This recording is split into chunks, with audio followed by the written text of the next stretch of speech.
What's up guys, and welcome back to the channel. If you've been here before, thanks for tuning in to yet another video, and if you're new here, please get down there and hit subscribe, and while you're down there, hit the little bell icon so you get notified every time I post a new video. So it is looking pretty freaking empty here in the garage. As you can see, there's no Subaru. It's currently missing, and if you watched my last video, you saw that I got it ready and I took it somewhere. So basically, yesterday, we spent the whole day out. We took it to where I was supposed to take it, and then I pressed this little button on my camera and it formatted the SD card and I lost everything. It sucks, but basically we got it all fixed up. We made it look as stock as possible. The only thing that wasn't stock is the intake that I didn't install. So we did all that, and then we drove it out to Lynchburg yesterday, which is like almost a 3-hour drive from here. And I decided to drive it because I don't put miles on that car. So I decided, why not go ahead and drive it? I was gonna trailer it, but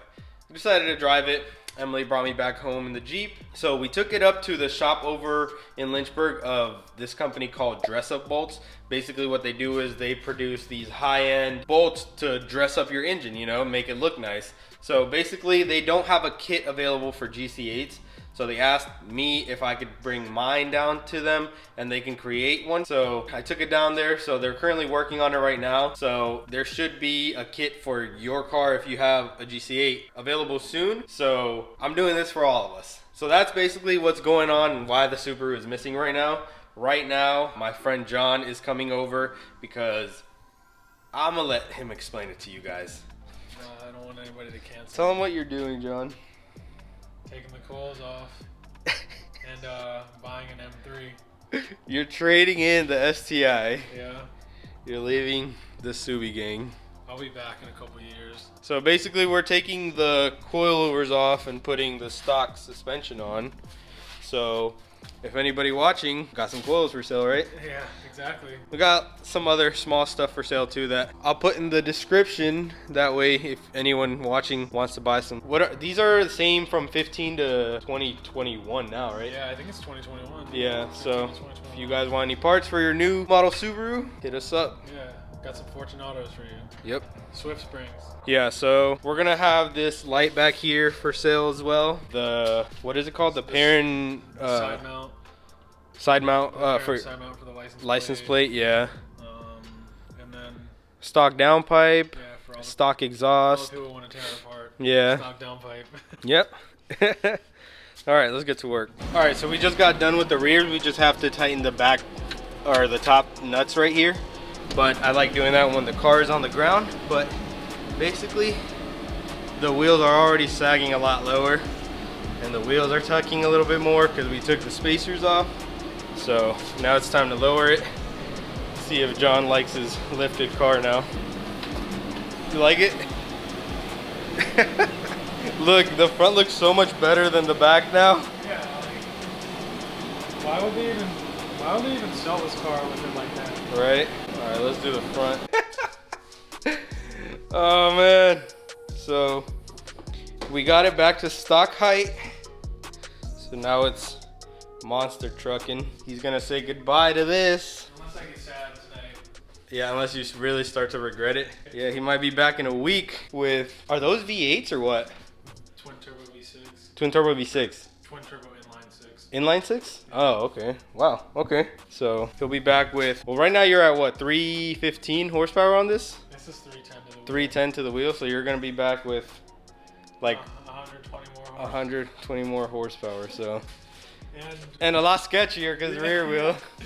So. Yeah, we're gonna be sending it around the corners, bro. Yeah, Time for to sure. drift. Let's take it on a test drive real quick just to make sure everything is good.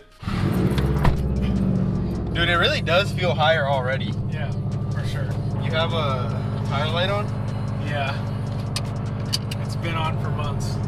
I just fill it with air like every week. Oh, okay. Yeah. It's bad. Dang, you should have told me we could have looked at it while the wheels were off. Nope. Oh well. Somebody else's problem. Imagine if whoever buys it watches this video. I know. I'm gonna be pissed. Oh man. I feel like I'm in a monster truck. Oh my gosh, it feels so high. It definitely looks a lot different now. Yeah. The fitment on it was perfect. Dude. Like literally perfect. Yeah, we did so good with that. Yeah.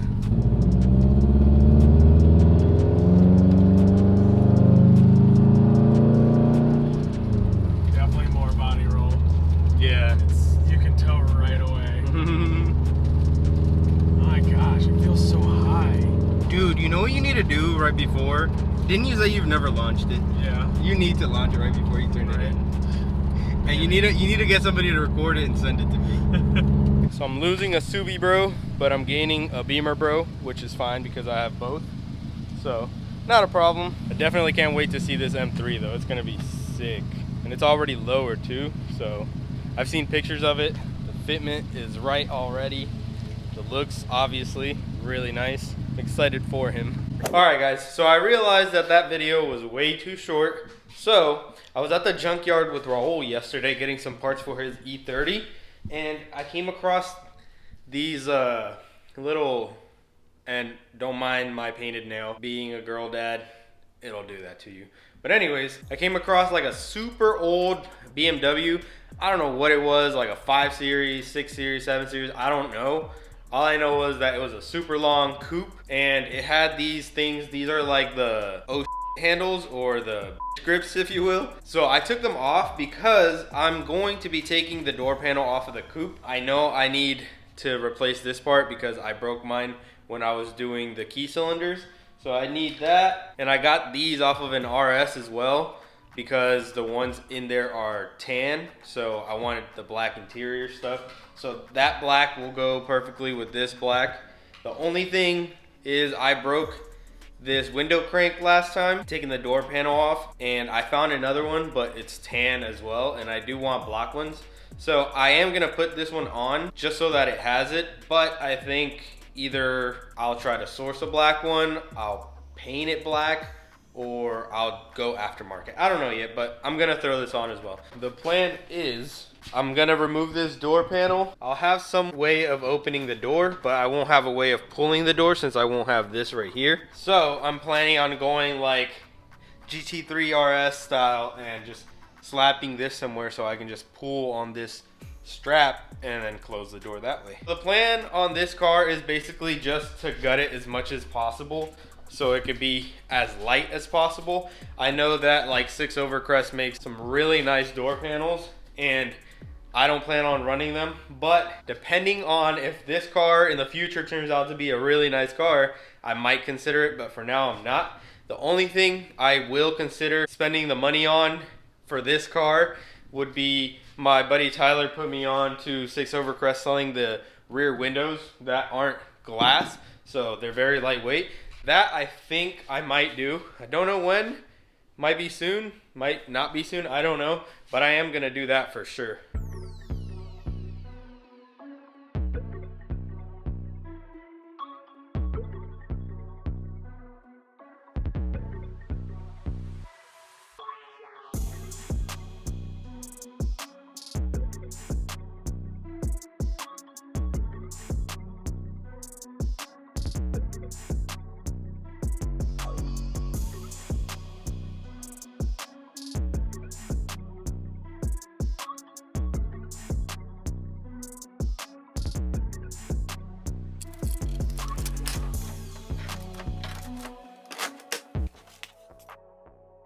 Doing this door handle took so freaking long. Like, it was just a nightmare. The nut in the back from the old one had broken off, as you can see right there. So it was still on the bolt, so I had to fight that. But the piece of metal that sandwiches the bolt and that nut basically got like all bent and whatnot, so I had to get it to the right contour basically. So I finally did that, and all these freaking things have to line up so freaking perfectly, and sometimes they bind, so you have to take it off, go behind another one, and it was a nightmare, but we got it all done. So as you can see, we got the window crank, so the window comes up or down, and then this thing now locks, unlocks, opens the door, and then we got this strap over here to just pull the door to close it whenever we need to. So I am gonna end up taking this plastic off, I think, and obviously the speaker, because we're not gonna have a radio. This thing is gonna be like a full-blown like wannabe race car. So We're gonna take all that off, the wiring off. I think I'm gonna go to manual mirrors, so I won't have any of this wiring here. And so everything in this car will be manual. Transmission, windows, locks, and mirrors. I think this is pretty cool. So I can come in here, and then to close the door, I just grab this right here, pull it, close. And to open it, obviously I have my new black piece right here, so I just come, open it, bam. So one of these days we will be basically going over the whole car and stripping it. The whole point is that I want to get rid of all of this ugly tan interior and this pre-faced dash. If you guys have it, I'm sorry, but I think it's ugly. I'm going to a facelift dash. So I have the dashboard, I have the wiring harness, the dash bar. We're gonna see how hard it is to do. I also have a cubby up here so that I don't have to, because I'm only gonna run the top part. I'm not running any of the kick panels, glove box, none of that. I'm only gonna be running the top part. Like I said, we're just trying to keep this car as light as possible, but I have to get this car out of here right now because tomorrow we have to go pick up the blue car from Dress Up Bolts. So if you guys have been keeping up with my Instagram, those guys are doing a killer job and it's looking so freaking cool. Like, I almost feel like those bolts are too nice for that car right now. So we're definitely gonna have to get into the swap soon so we can catch up to the level of coolness that those bolts bring to the car. But yeah, that's gonna be it for this one. So make sure you smash that like button and subscribe to the channel. And as always, keep moving forward and stay on the gas.